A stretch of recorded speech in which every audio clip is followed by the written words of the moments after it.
El contenido de este podcast contiene información explícita que podría dañar la sensibilidad de quien escucha. Se recomienda discreción.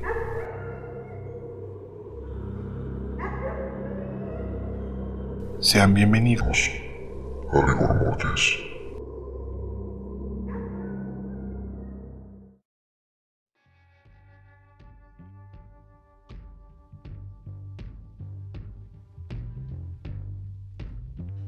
Hola a todas y a todos, sean bienvenidas y bienvenidos a otro martes de rigor. Oigan, ¿qué pedo con los temblores en México? Francamente, septiembre le hace honor y que retiemble en sus centros la tierra. Espero que todos estén bien y que si alguna de sus casas sufrió algún daño en la estructura, estén todos a salvo y que no haya habido accidentes.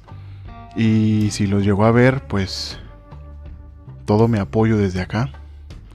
Espero que salgan pronto de esa situación en la que se encuentren. Yo sé que pues de repente es difícil como tratar de prever lo que puede llegar a pasar, y a veces las tragedias y las cosas de este tipo pues no avisan. Entonces desde acá todo mi apoyo. Y nada, cuídense mucho. Ya afortunadamente creo que pues al parecer ya cesaron. A no ser que en este transcurso en lo que grabo el episodio y lo subo haya algún otro, pero espero que ya no. Y espero que ya las réplicas hayan parado. Acá en Jalisco no se sintió gran cosa. Yo realmente no sentí ninguna de las réplicas, pero hubo gente que sí la sintió bastante y quedó muy asustada. Pero bueno, vamos hoy directo al tema, que es un episodio para cerrar ya septiembre de asesinos mexicanos. Y qué mejor manera que cerrar con este caso que fue tan polémico en México. Si están listos, yo también lo estoy. Los dejo con el episodio número 13 de la tercera temporada, aquí, en Rigor Mortis.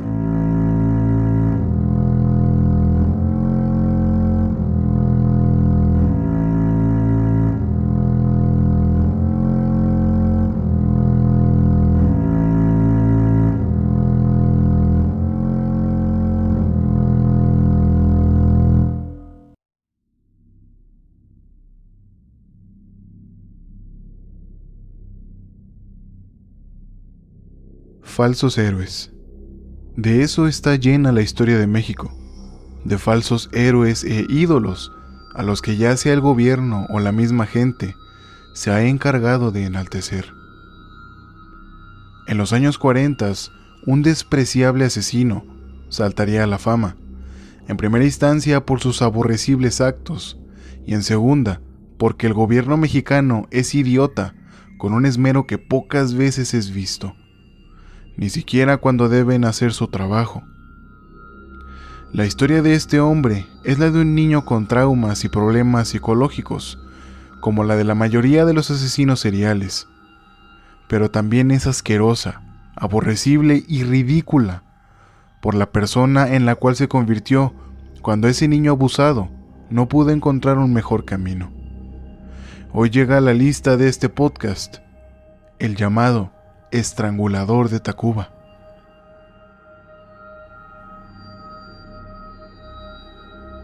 Su nombre es bien conocido: Gregorio Cárdenas Hernández, nacido en Córdoba, Veracruz, en el año de 1915.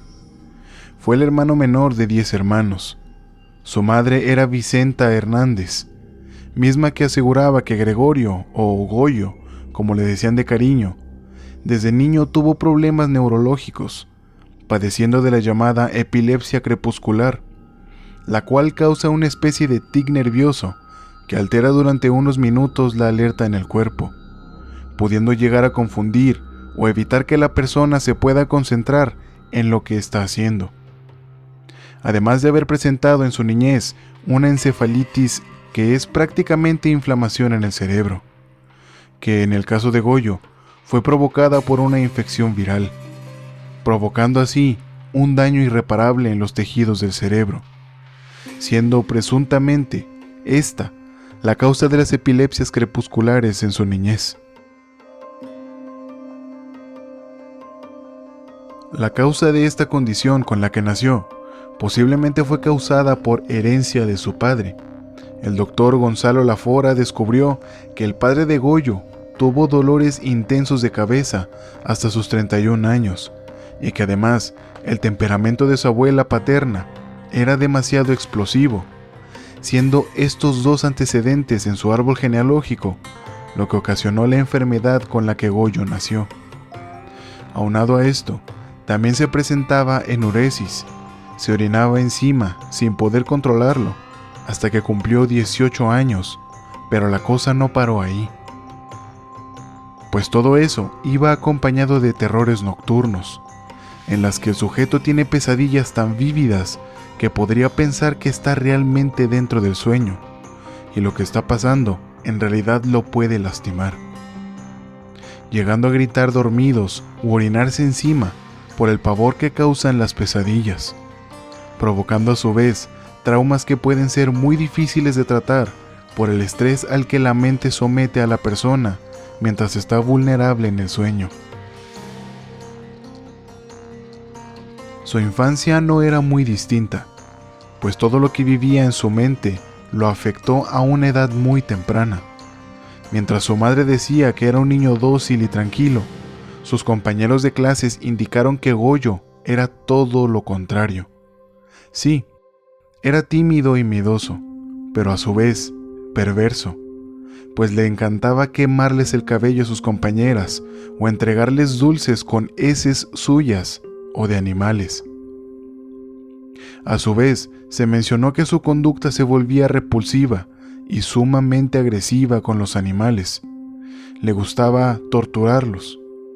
A menudo lo podían ver agarrando pollitos o teniéndolos en el marco de las puertas para después cerrarlas muy lento, aplastando de poco en poco a los pollos, cumpliendo con dos características de los asesinos seriales: la enuresis y la crueldad animal.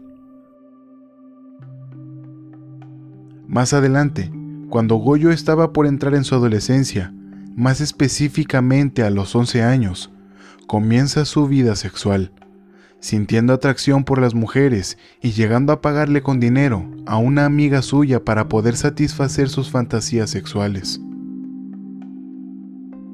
Goyo a esa edad ya tenía fantasías sexuales bastante perversas, tales como el sadomasoquismo, pues le gustaba lastimar para sentir placer. Poco más tarde, cuando tenía 15 años, comenzó a visitar prostitutas, contagiándose de enfermedades venéreas y desviándose por completo con su sexualidad a un campo de perversión total.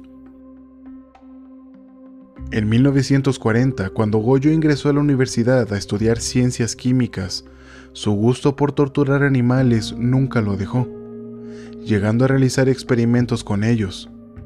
Por esa época, Goyo gustaba de torturar a gansos y conejos.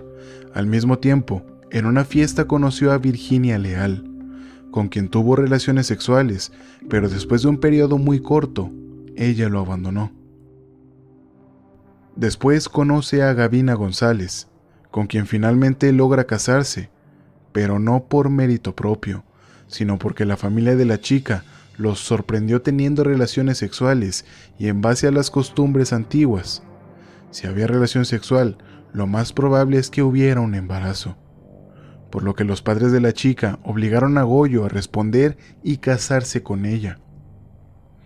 Pero como todo matrimonio arreglado, terminaron separándose, porque Gavina engañó a Goyo con otro hombre. Es en este punto donde se comienza a generar el odio de Goyo hacia las mujeres, además de sus tendencias depresivas que eran muy intensas.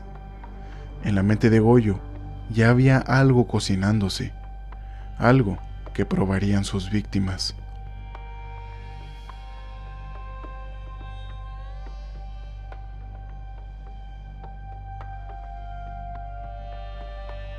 Saltamos hasta septiembre de 1942, época en la que el barrio de Tacuba específicamente en el número 20 de la calle Mar del Norte, cerca del centro histórico de la Ciudad de México, fue intervenido el domicilio por la policía, mientras los reporteros se acumularon como buitres, en espera de información de Graciela Arias, joven estudiante de la Escuela Nacional Preparatoria de la UNAM, de 21 años, que había sido reportada como desaparecida, y la última persona que la vio con vida fue Gregorio Cárdenas Hernández, de entonces 27 años.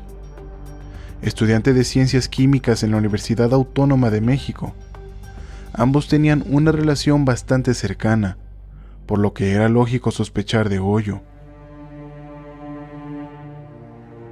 Eran cerca de las 3 de la tarde del 8 de septiembre de 1942, cuando dentro de ese domicilio, rentado por Goyo, fueron encontrados en el jardín los cuerpos de 4 mujeres, todas con señales de haber sido asfixiadas, aparentemente, causado con una cuerda. Entre esos cuerpos estaba el de Graciela Arias, pero ella, además de haber sido asfixiada, presentaba un golpe en la cabeza dado con un objeto contundente. Los cuerpos presuntamente fueron descubiertos por vecinas del lugar, que miraron desde sus azoteas hacia el patio de Goyo, pudiendo llegar a ver los zapatos de mujer a medio enterrar. Ante la desagradable sorpresa, decidieron reportarlo a la policía y por eso llegaron específicamente al domicilio de Goyo. Pero otra teoría sugiere que el abogado Miguel Arias Córdoba, desafortunado padre de Beatriz, contrató a investigadores privados para que encontraran a su hija. Los detectives interrogaron a los amigos de la chica, llegando a la conclusión de que todos la vieron por última vez acompañada de Goyo. La policía tenía a su principal sospechoso, y el padre de Graciela, destrozado, pero con hambre de venganza, mandó a los detectives a buscar a Goyo. En su búsqueda, encontraron que estaba internado en un hospital psiquiátrico por su madre. Los detectives se apersonaron al hospital en cuestión. Lo que encontraron fue una escena de circo. Goyo, con un pedazo de gis en la mano, les aseguraba a los detectives que era un inventor y que había inventado una píldora de invisibilidad y que estaba a punto de hacer efecto. Los detectives no se tragaron su actuación de supuesta locura y lo cuestionaron hasta que finalmente Goyo aceptó su culpabilidad por haber asesinado a Graciela Arias. Sin embargo, en el domicilio no solo estaba el cuerpo de Graciela, sino de 3 mujeres más, todas en un avanzado estado de descomposición y con un extraño tono dorado en la piel. Sus nombres eran María de los Ángeles González Moreno, Raquel Rodríguez León y Rosa Reyes Quirós.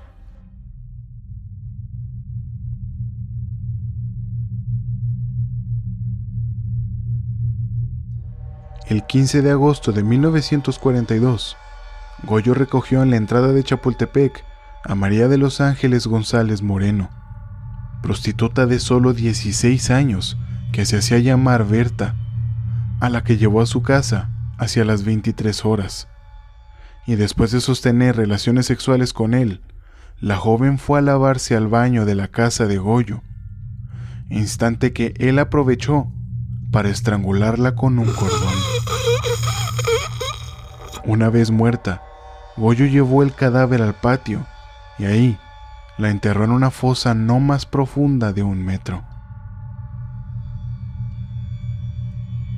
8 días después, la madrugada del 23 de agosto, Goyo salió de cacería de nuevo. En esta ocasión, la prostituta elegida tenía 14 años. A ella le sorprendió que su cliente tuviera una amplia biblioteca en su casa.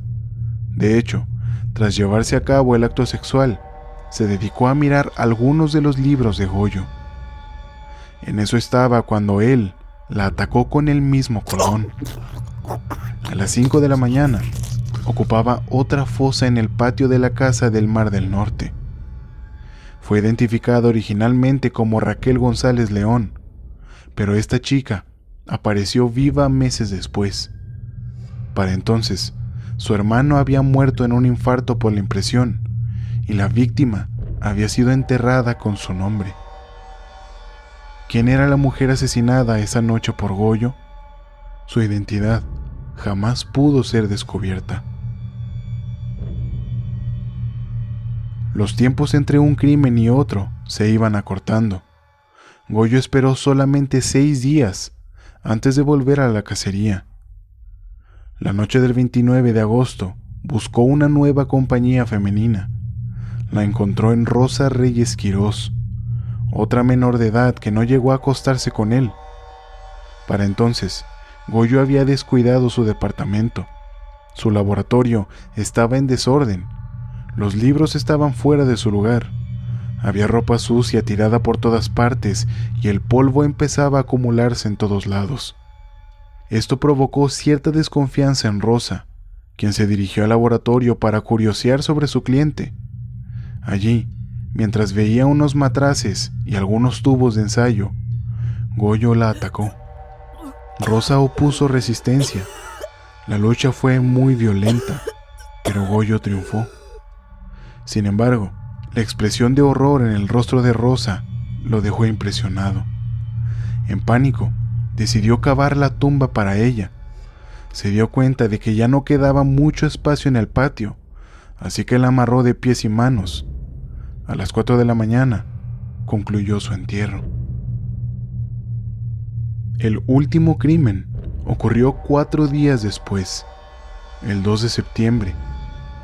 Goyo pretendía constantemente a una chica llamada Graciela Arias Ábalos, estudiante en la Escuela Nacional Preparatoria de la UNAM, quien no se sentía incómoda junto a él, según declararon sus amigos. Graciela era una alumna modelo, y su padre, un conocido abogado penalista, Miguel Arias Córdoba. Ese día, Graciela esperó a Goyo afuera de la Escuela Nacional Preparatoria.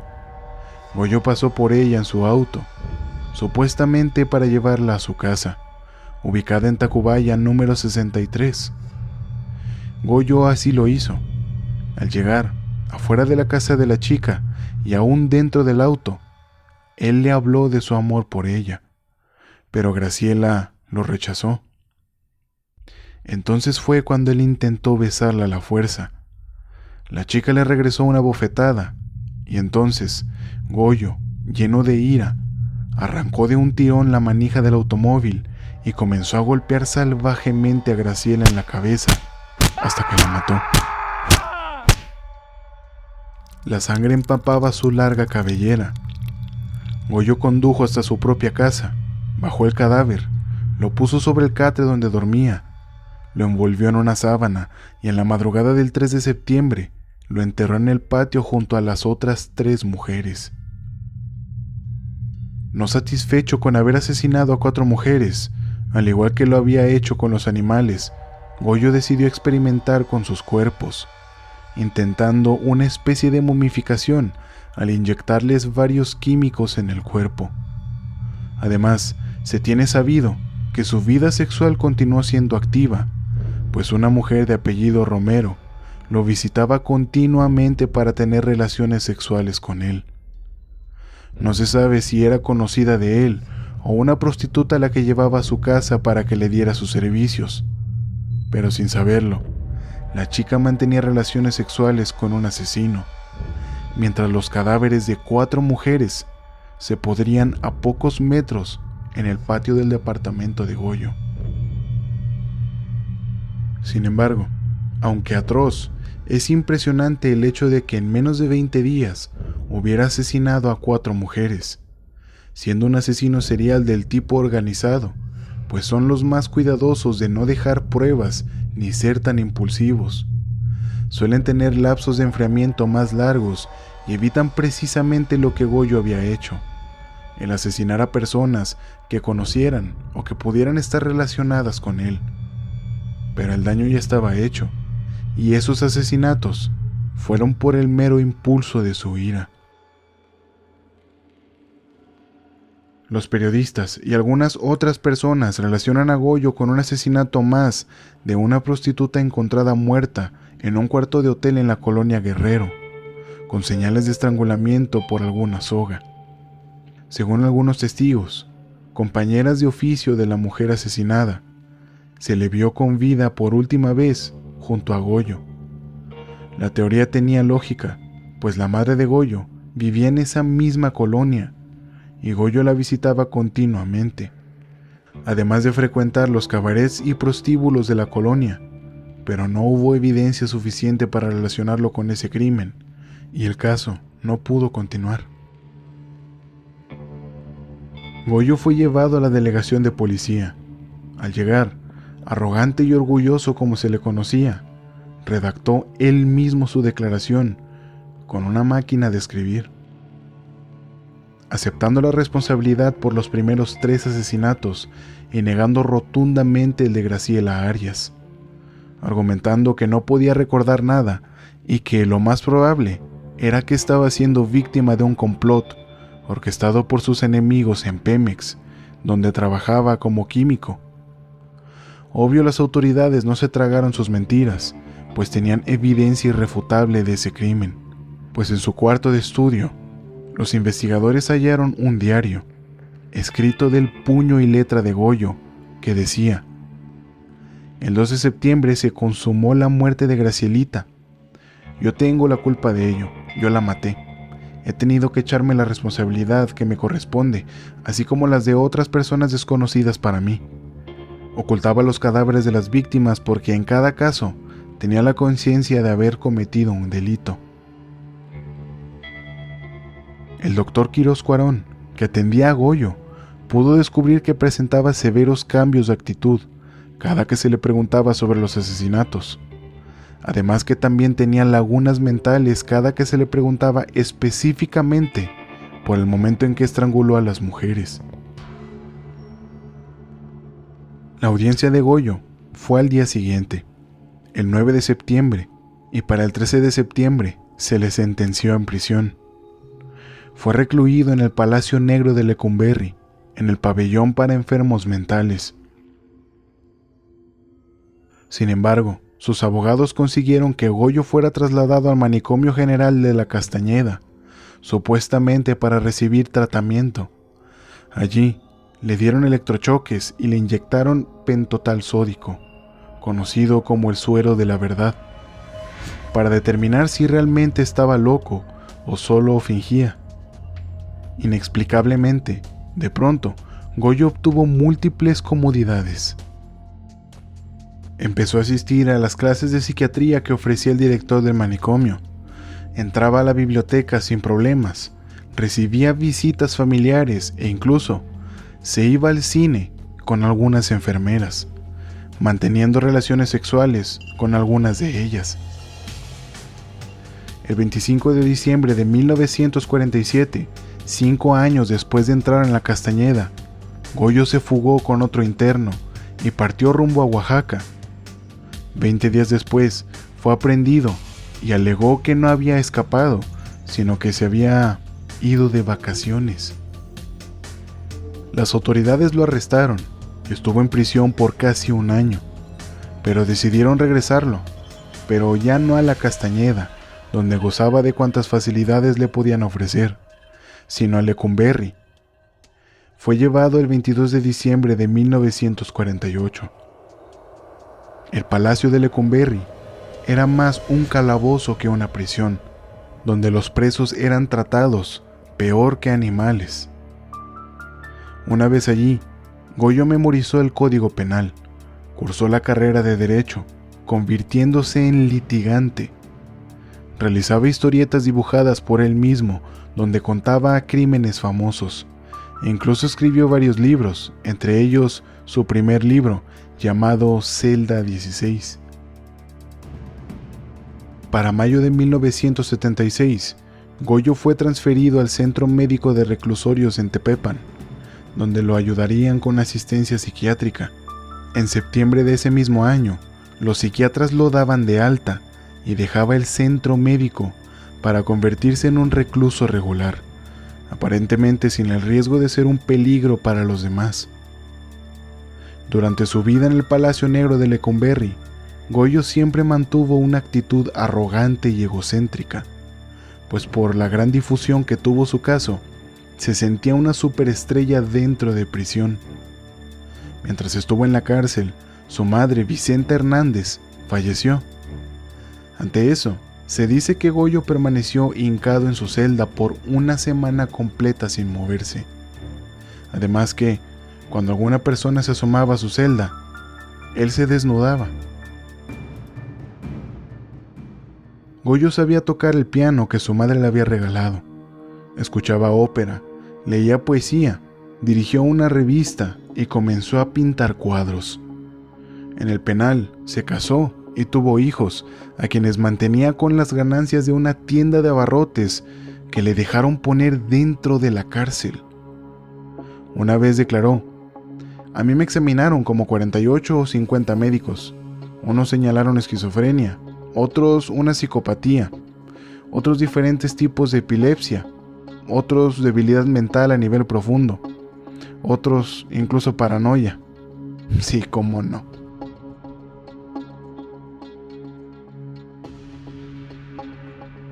Aquí es donde la historia da un vuelco bastante grotesco, grosero y ridículo, siendo las autoridades del país los representantes eternos de la idiotez humana. El circo del gobierno mexicano estaba a punto de estrenar uno de los capítulos más estúpidos en su historia. En 1976, la familia de Goyo apeló al entonces presidente de la República, el cerdo y nada admirable, Luis Echeverría Álvarez, quien, al determinar que Goyo era una celebridad, decidió indultar al asesino. El 8 de septiembre de 1976, el estrangulador de Tacuba abandonó la cárcel. Poco tiempo después, mientras Mario Moya Palencia era secretario de Gobernación, el Congreso de la Unión invitó a Goyo a asistir a la Cámara de Diputados, donde se le brindó un homenaje. Goyo hizo uso de la tribuna para hablar sobre su vida. Los diputados del Partido Revolucionario Institucional, o PRI, como se le conoce, aplaudieron de pie al primer asesino serial de la nación mexicana, y en sus discursos lo calificaron como un gran ejemplo para los mexicanos y un claro caso de rehabilitación. Los líderes del país ovacionaron y quisieron hacer que un despreciable, enfermo y asqueroso asesino fuera idolatrado. Después, libre y gozando de que era un ídolo nacional, Goyo inauguró una exposición de sus pinturas en una galería de la capital mexicana y recibió favorables críticas, vendiendo todos sus cuadros a precios exageradamente altos. Abrió además un despacho y se dedicó a litigar. Hizo una radionovela sobre su vida, que tuvo muy altos niveles de audiencia. Incluso llegó a hablarse en su momento de construir una estatua con su imagen en la Ciudad de México. Cuando el escritor Víctor Hugo Rascón Banda montó la obra teatral El Estrangulador de Tacuba, protagonizada por Sergio Bustamante, Goyo asistió con su familia, pensando estúpidamente que la obra sería un homenaje para él. Sin embargo, terminó retirándose molesto por las escenas de los asesinatos de las mujeres. Demandó al director a la Sociedad General de Escritores de México por plagio, alegando que los derechos sobre la historia de sus crímenes le pertenecían a él. Goyo registró ante derechos de autor la narración de su caso. Sin embargo, tras un peritaje de la Facultad de Filosofía y Letras de la UNAM, afortunadamente perdió su estúpida demanda. Años después, su vida llegó al cine, en el documental independiente Goyo, un espeluznante tributo exhibido en la Muestra Internacional de Cine, realizado por Ricardo Ham y Marco Jalpa, basado en una idea original de Verónica de la Luz, quien también lo produjo. José Estrada hizo una adaptación de su caso en la cinta El Profeta Mimí, y el cineasta Alejandro Jodorowsky filmó Santa Sangre, su espantosa, extraña y enfermiza película, inspirada en la biografía de Cárdenas. Además, un caso de Goyo se estudia desde hace décadas en criminología y en la carrera de Derecho en la UNAM.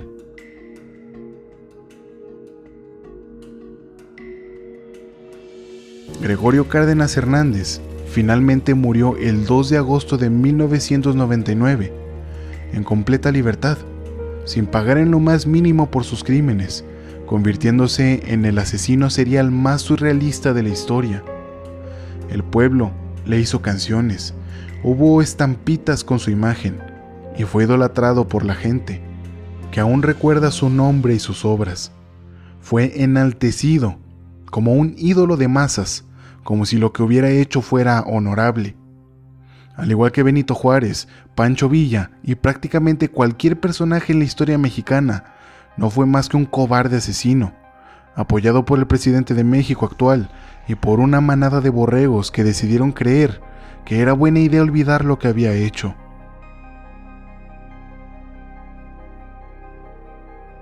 Así como este caso, el ciclo se repite una y otra vez. El ciclo vuelve al inicio sin tener un final. Al gobierno mexicano no le importa nada ni nadie más que sus propios intereses y su propia gente. Los ciudadanos mexicanos estamos destinados a ser usados como animales de granja, como números y productos de una fábrica. La gente en México cree que tiene vida porque el mismo gobierno se ha encargado de encerrarnos en un ciclo sin fin, y a los que levantan la voz, curiosamente desaparecen. Quienes saben demasiado, misteriosamente mueren. Quienes protestan por sus derechos, son masacrados. Quienes piensan, son tachados de locos y mentirosos.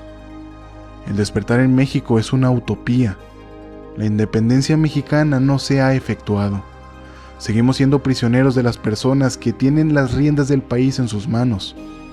La vida en México no es más que un chiste cruel, y aún así, cada 16 de septiembre, el presidente de México llena el Zócalo de la Ciudad de México para que se siga escuchando un ¡Viva México!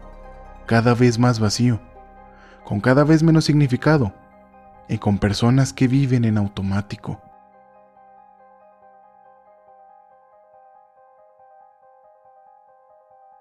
Con esto cerramos septiembre de Asesinos Mexicanos.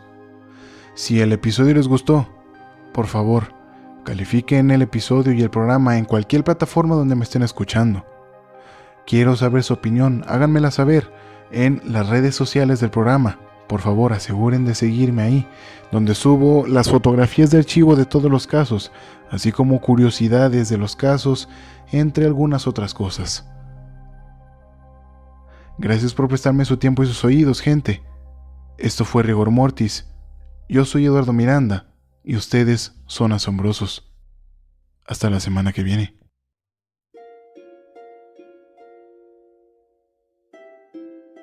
En el próximo episodio de Rigor Mortis. Estamos a pocos días de que el programa cumpla su primer año. Ya un año de Rigor Mortis. Apenas me la creo. Para el episodio de la próxima semana viene una sorpresa. No les diré qué es. Eso sí, espérenla con muchas ansias. No les daré ninguna pista porque es una sorpresa que tengo para ustedes. Nos escuchamos el próximo martes.